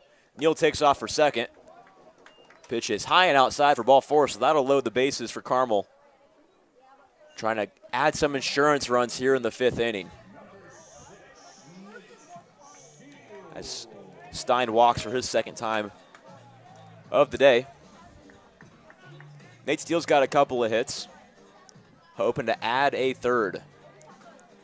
Hounds leading 6-5. They also lead the hit tally 11-9. Very predictive offense this game. And I just know J.D. Stein is a talented hitter, and I'm sad that y'all aren't able to see it because he truly is a gem to watch and something a lot of people look forward to and are going to want to see in college and potentially whatever his future holds. Definitely some rumblings about that here at Hartman Field throughout the season. But he's walked, and it's unfortunate to see that, and I know he's wanting to get. The 0-2 to Steele is out of the zone as Quinn Disler tries to hurry him up a little bit. Some contact. But yeah, like you said, Stein, definitely the most offensively capable player, but just doesn't get the chances.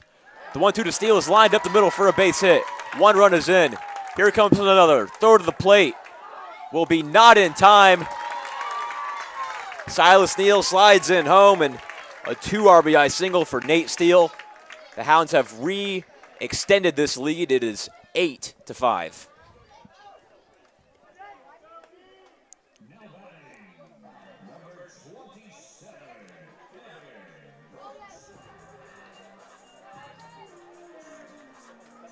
It's when things like that happen, it almost makes you feel like there are not 2 outs on the board because it doesn't rattle the Carmel offense. They're always going to go up to plate and have an at-bat regardless of the circumstances and not let it fool them. Definitely helps when you get the top of your order coming up in that situation. First pitch to Vogt is lifted out into left field. Nice and easy for Hall. That'll do it for the 3rd out, but Hounds regain the lead. It's 8-5 here from Hartman Field. We are going to see Nathan Keifke return to the mound. But touching on Joe Cunningham, who's in the pen right now, he definitely hasn't, again, just like Nathan, hasn't seen a lot of play time. But when he does, it's kind of astounding. You get a hit against Joe Cunningham or he strikes you out. He doesn't really walk, but especially being put in late in the game, he does have 3 hits against him, which isn't ideal, especially for the low amount of time he's played. And like I said, the coach has no tolerance for not performing, but he's had himself a few games, especially defensively when he's playing that right field position. I remember, I can't quite recall their opponent, but I remember watching him take two breathtaking, I mean, he really just teleported across right field, right on that edge and against that fence, just like we saw Carson Mace do earlier in the game, to make these plays that are huge stops for the Greyhounds when it comes defensively. So I can't say that the Hounds are missing them defensively, but it's nice to have consistent coverage on the right field when you take players off to have them pitch. Not that we've seen Gabe Mathisen pitch this season, but you know what I'm saying, right? I know what you're saying. So Kaipke set here for his second inning of relief. First one was almost as easy as it gets. He went 1-2, walk 3. It'll be Mayo Fernandez leading off here in the top of the 6th. Fernandez had a single and an RBI in the 4th, also drew a walk in the 3rd. One of the premier hitters in this Fishers lineup. Batting .360 on the year. That'll go up after this evening. First pitch to Fernandez is just high for ball 1.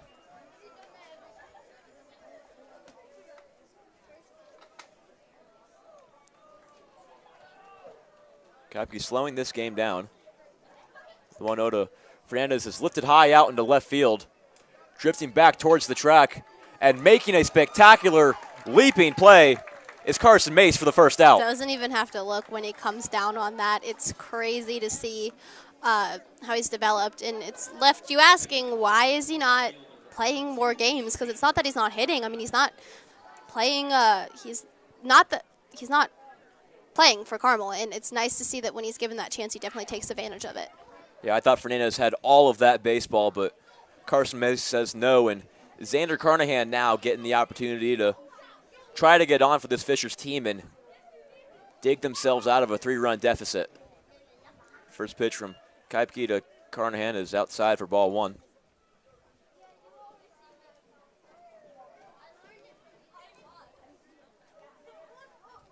Carnahan 14 RBIs on this year. That leads his squad. Going to be tough to get one this time. A little squibber out in front of home plate, but not an issue for the catcher for Carmel, Jackson Harris. And there's 2 away here in the top of the 6th. Now batting, the designated hitter, number 21, Luke Cherry.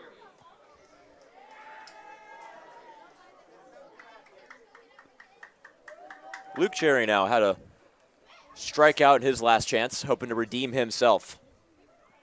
First pitch to him is skied out into center field. Steele doesn't even have to move for it, and that'll be the 3rd out of the inning. Kaipke finishes his day unharmed. We'll go to the bottom of the 6th. Hounds still leading 8-5.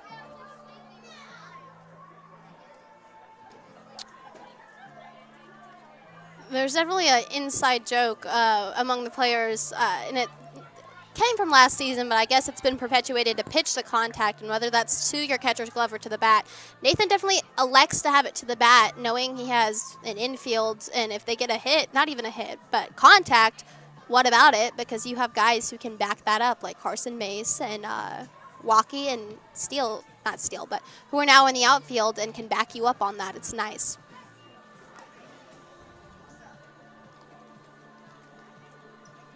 Disler trots out to the mound for his next inning of relief. Definitely a horse in the bullpen for Fishers. ERA under 2. Had a rough go around last time. We'll see if he can dial in and maintain the lead at just 3. Parker Haney leading off for the Hounds. You don't want to say Parker Haney hasn't had a great game. He's had a great game, made some contact, had some hits, but compared to the other offensive distribution found in the Hounds for this game, it's definitely foreign because he's not leading the charge. Absolutely killed it against Zionsville, tripling. Same thing against Avon, just making these plays that demand a really great defense to back them up, and it's not found, at least in any of these high-level opponents. Maybe signaling that sectionals could go the Hounds' way this year. Not to have to knock on wood or anything, but it's refreshing. Yeah, Hounds hoping for a deeper playoff run than years past. It's been a rough few go-arounds in recent seasons, but the culture around this team is that this year will be different. First year to Haney is inside for ball one. In fact, it's been 25 years since the Hounds' last state appearance, and I got to sit down with Coach Owens before the season, and he said, if anything, it's encouraging hearing that, and he takes it as a challenge. You know, I believe that baseball is still the only sport at Carmel without a state championship. Yeah. For a while, wrestling was in there, but I feel like they got one recently. It's Michael Major was bested for the state championship. I'm sure Eli Penquite's listening and has the exact number for us. But, yeah, Carmel baseball has kind of not had its moments recently, at least within this decade. Especially for such a winning culture surrounding Carmel athletics, baseball has been kind of the last dog at the ball as Haney lifts one out to deep right center field. That'll drop for an easy two-bagger. We'll see if he gets greedy for three. Haney rounding second, looking for third. The throw to third base is high and not in time. Parker Haney in there with a sliding triple to get this inning going. At this point, it's just rinse, wash, and repeat for these players who just keep replicating the same magic as their prior at-bats, and it's consistent. It's consistency that is now being preached a part of this program.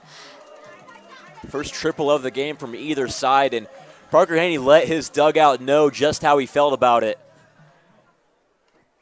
And now the next insurance run is just a few feet away for Carson Mace, who had a spectacular play in the top of the inning.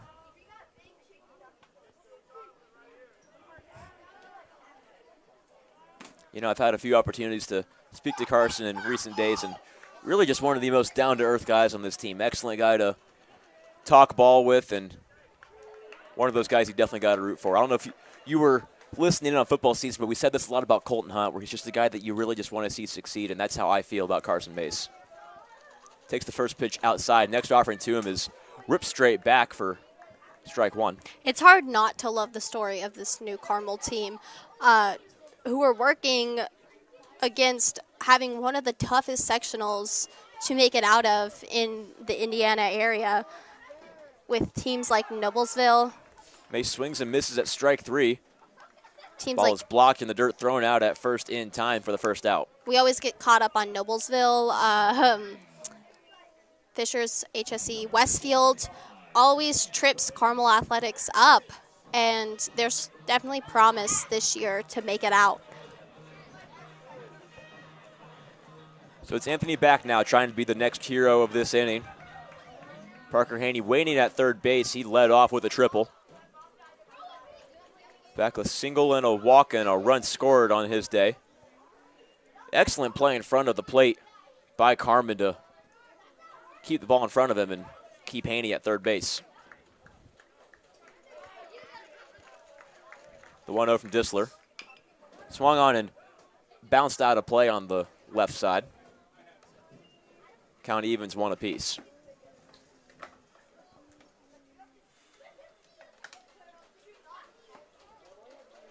Back, a tall guy like you mentioned, but has a very compact stance as he swings over the next offering.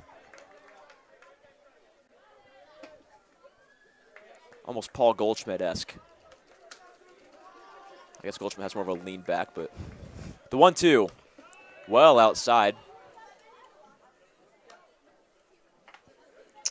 Yeah, there's something to be noted. Carmel definitely does have a variability of physical attributes. You have tall guys, short guys.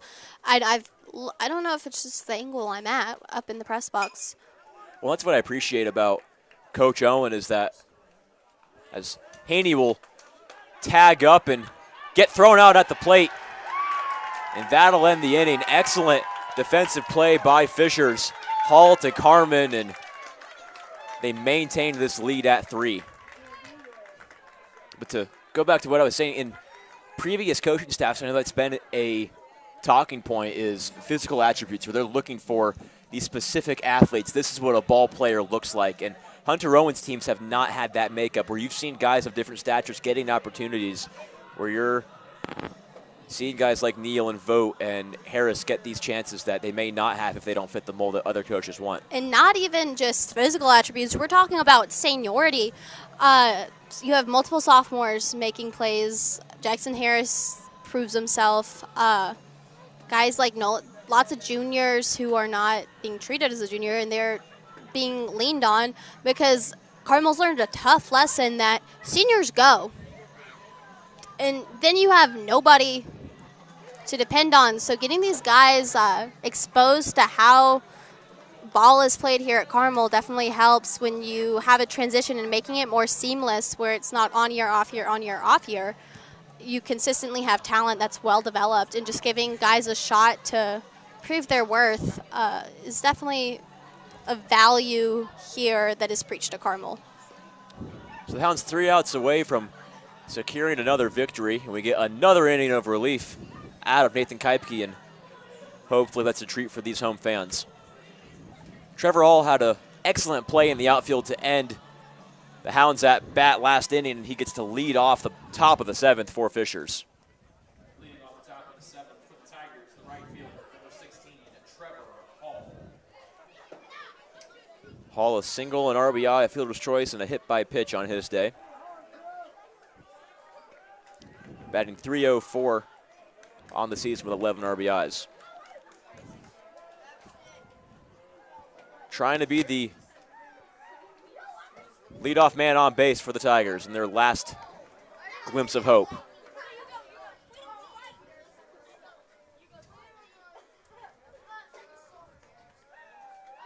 The 1-0 from Keipke.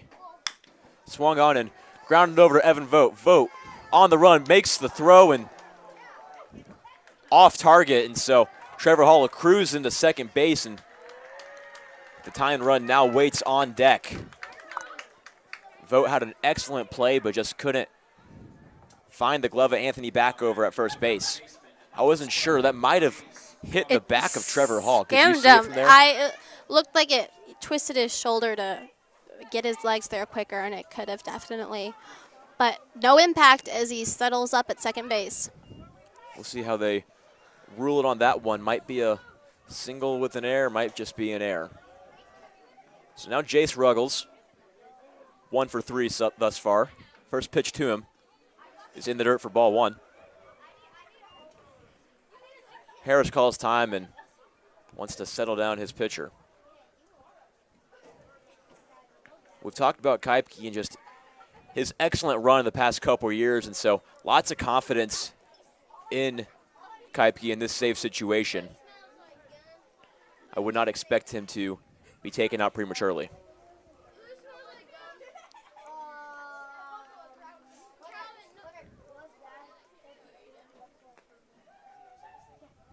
The 1-0 to Ruggles. Outside for ball 2. Colin Hebert represents the tying run. He waits on deck. 0 for 3 is his stat line, 2 strikeouts. It's hard to make a decision or an assertion. The 2-0 is lined out into right field. They're going to send in the run. Could be a costly mistake for Fishers, but sliding in safely is Trevor Hall. And the lead is cut down to 2. A little surprised to see the runner sent home in that situation, because usually you'd say that Trevor Hall's run does not matter because you need 3 in this inning, but especially pays off for Fishers, and they're down 2. Jackson Harris's arm sitting there. You Absolutely. can only understand that it's slim pickings and you have to present your best guy to make it there. But I was going to say, it's hard to make an assertion on how Nathan performs because he's like that. I mean, he gets his bouncing ball to Vogt, and another costly throwing mistake for Evan Vogt. I really don't even have to put into words the assertion I'm trying to make, because it's just unfolding right in front of you, where if his entire style of playing is, all right, it's fine, let him get a hit, I know I have guys behind me who can support it, what happens when those guys can't make those plays for you, which is something that's definitely fallen apart in this inning and you just can't afford, especially with this lead quickly slipping out of his fingers. You can't change the style of play on a pitcher. You can only put a new pitcher in. Yeah, it should be 1 on with 2 outs and no runs in this inning for Nathan Keipke, but instead a run has scored. There's nobody away, and runners are on second and third as Keipke will take a seat. Excellent effort by the young man, but not able to close it out for the Hounds.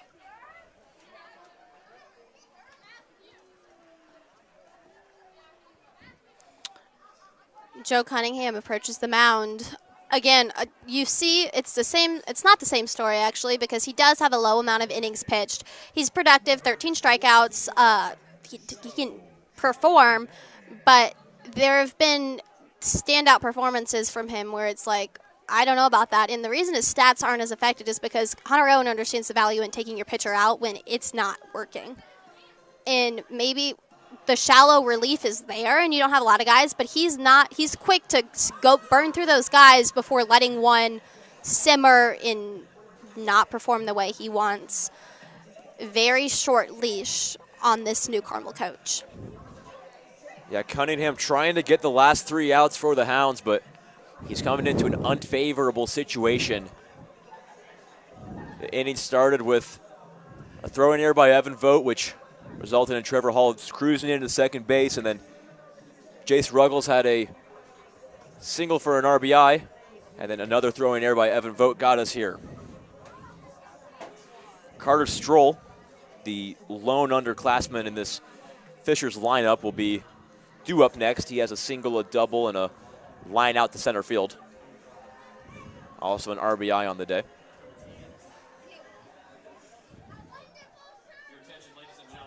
Cunningham says he's ready.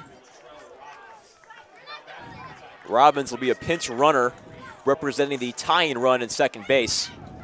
Fishers utilizing the speed they have coming off the bench.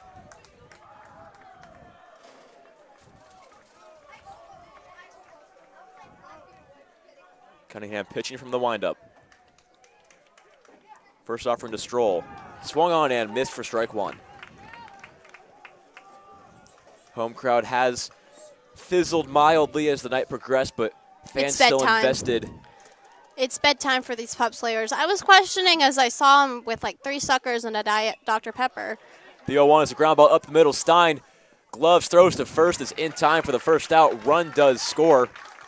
But at this point, if you're Carmel, you can trade that out for a run any day. So 8-7 becomes the Hounds' lead. Tying run now just 90 feet away. A sac fly would knot this thing up. But they get the first out of the inning. Let's see if Joe Cunningham can put this Fishers offensive position to bed, just like these Carmel Pups players, as I was saying. First pitch to Carmen. Swung on top of it for strike one. You can tell the game plan going into this game for these Carmel pitchers has been utilize your off speed, utilize your breaking ball, because these Fishers hitters can sit on a fastball, but they have issues with almost anything else. The 0-1 is a fastball, and Carmen gets a hold of it, but sends it out of play. For sure. It's definitely distracting and is reflected in his stats with a abnormally high amount of strikeouts for this Carmel team, especially among the pitchers, and then even narrower to the relievers. 0-2 is in the dirt, and heck of an effort by Jackson Harris to keep it in front. You really don't know. They don't know what's coming, and Joe throws him for a loop. Definitely something that's an underestimated asset on this Carmel lineup. Cunningham getting set quickly. The 1-2 now to Brady Carmen is line right at Evan Vogt. He'll step on third base. That'll do it. Evan Vogt, villain to hero in the 7th inning, makes an outstanding unassisted double play to double off Carmen and Robin, and the Hounds hold on to win 8-7. Those are definitely the reflexes that you're born with and that you have to hope come out. The sound, it's so nice. The sound that made was a satisfying way to put this, as I said, Fisher offensive lead, not lead, but attempt to bed for the Hounds, ending 8-7. You can't say they got by the skin of their teeth because they definitely had a huge offensive leadoff in the middle of this game, but it kind of got out of control. But Joe Cunningham, not because he's not a good pitcher, pitched only a few pitches, less than 10, to make this work. So a very exciting back and forth game for our final baseball broadcast of the season. Definitely been fortunate to do this, especially for this team. We will try to provide continued coverage for the Hounds as they try to make a sectional run. They're in great shape to go and figure this out, having defeated Noblesville, typically a tough hump to get over in their attempt to make a run, and taking on high velocity teams like this Fishers team, Penn, Trinity, all who are, their names have been thrown around for national rankings. It's definitely a great sign that I hope they capitalize on this season in order to make that run, and that they hope that's what this team should run on, is hope. And it's nice. You know, they're energized after that Avon win, and you can definitely tell how it's impacting these players' mentality when they approach that box. Yeah, 6 of the last 7 games for Carmel has resulted in wins, so definitely the spot you want to be in. This